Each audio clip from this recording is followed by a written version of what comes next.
গণশিল্পী ৰাজীৱ হদিয়াৰ পৰিয়ালৰ কাষত এনবি নিউজ শিল্পীগৰাকীৰ পৰিয়াললৈ 1 লাখ টকাৰ এককালীন সাহায্য প্ৰদান এনবি নিউজৰ স্বত্বাধিকাৰী নৃপেন দাসে ঘোষণা কৰিছে এই কথা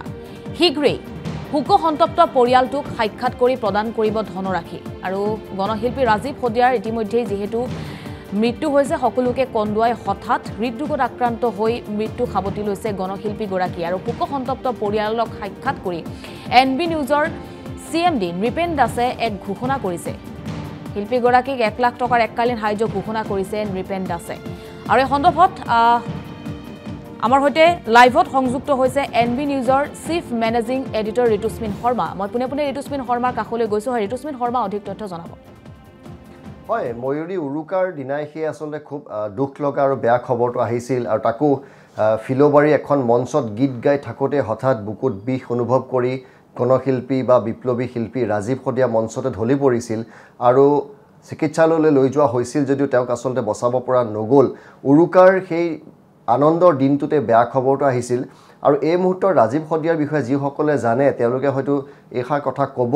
যে গীত গাই ৰাজীৱ হদিয়াই গীত গাই ঘৰখন চলাই আছিল গীত গাই যি দুপইচা পায় সেই দুপইচাৰে তেওঁ ঘৰখন চলাইছিল তেওঁ মৃত্যু দিনটোলৈকে আসলতে গীতেই গালে কিন্তু তেওঁৰ এতিয়া অবৰ্তমানৰ সেই ঘৰখন কেনেকৈ চলিব তেওঁৰ এটি মাত্ৰ 7 বছৰীয়া সন্তান আছে ধৃতিমান সেই সন্তানটোৰ ভৱিষ্যত কি হ'ব বা তেওঁৰ পত্নীগৰাকীয়ে সেই সন্তানটো কেনেকৈ ডাঙৰ দীঘল কৰিব কাৰণ বিশেষ উপাৰ্জনৰ আৰু পথ নাই সেই ঘৰখনৰ ৰাজীৱ হদিয়াই গীত গাই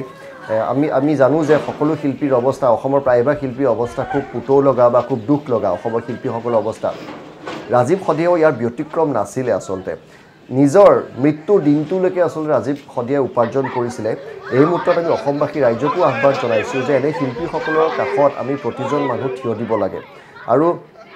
প্ৰথমতে আমি এক প্ৰকাৰ আদৰ্শ দেখুৱাইছোঁ যে আহক আমি আহ্বান জনোৱাই নহয় এনবি নিউজৰ ফালৰ পৰা আমি ৰাজীৱ হদিয়াৰ কাষত থিয় হৈছোঁ আৰু প্ৰাথমিকভাৱে আমি 1 লাখ টকাৰ এটা সাহায্য আৰ্থিক সাহায্য আগবঢ়াম আমাৰ অধ্যক্ষ তথা পৰিচালক সঞ্চালক নৃপেন দাসে এই কথা ইতিমধ্যে জনাইছে আৰু সেই কথা মই আমাৰ এনবি নিউজৰ দৰ্শকসকলৰ জৰিয়তে এই কথা অৱগত কৰিছোঁ আৰু আমি সকলো ৰাইজকে বিভিন্ন পক্ষক আহ্বান জনাইছোঁ যে এনে শিল্পীসকলৰ কাষত আমি থিয় হোৱাটো অত্যন্ত প্ৰয়োজনীয় কাৰণ ৰাজীৱ হদিয়াৰ দৰে শিল্পী হয়তো এটা যুগত এজন শিল্পীয়ে জন্ম হয় তেওঁ যিসকলে গীত শুনিছে তেওঁলোকে জানে তেওঁ মৃত্যুৰ যেতিয়া খবৰটো বিয়পি পৰিছিল আপুনি সোশ্যাল মিডিয়া ভৰি পৰিছিল শোকবাৰ্তাৰে কিমান মানুহে তেওঁক ভাল পাইছিল কিন্তু আজি তেওঁ অবৰ্তমান তেওঁ ঘৰখন কেনেকৈ চলিব তেওঁ 7 বছৰীয়া সন্তানটো কেনেকৈ চলিব সেই তেওঁৰ পত্নীগৰাকী সেই সন্তানটোক অকলে মানুহ কৰিব লাগিব সেই ঘৰখন চলিব লাগিব ৰাজীৱ হদিয়া অসমীয়া জাতিক বহু দি গৈছে জাতি মাটি ভেটিৰ গানেই উৰেটো জীৱন ৰাজীৱ হদিয়াই গালে ৰাজীৱ হদিয়াৰ দৰে শিল্পী আজিতে সঁচাকৈ অভাৱ গতিকে ৰাজীৱ হদিয়াৰ বিয়োগ যেনেকৈ অসমীয়া জাতিটোৰ বাবে এটা ডাঙৰ ক্ষতি ৰাজীৱ হদিয়াৰ বিয়োগ আসলতে সেই পৰিয়ালটোৰ বাবেও এটা বৃহৎ ক্ষতি হিচাপে পৰিগণিত হৈছে আহক আমি সকলোৱে ৰাজীৱ হদিয়াৰ কাষত থিয় হওঁ আমি এনবি নিউজৰ ফালৰ পৰা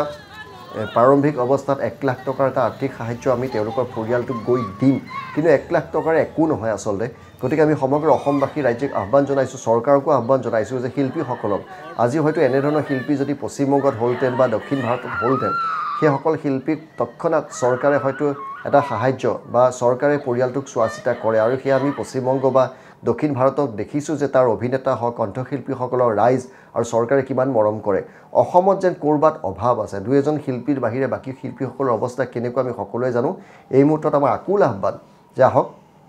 সকলো ৰাজীৱ হদিয়াৰ কাষত আমি থিয় হওঁ ৰাজীৱ হদিয়াৰ পৰিয়ালটোক আমি আসলে চোৱা চিতা কৰিব লাগিব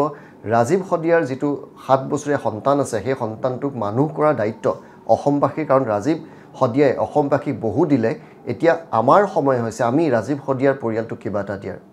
ময়ূৰী আপোনাক ধন্যবাদ জ্ঞাপন কৰিছোঁ সবিশেষ জনোৱাৰ বাবে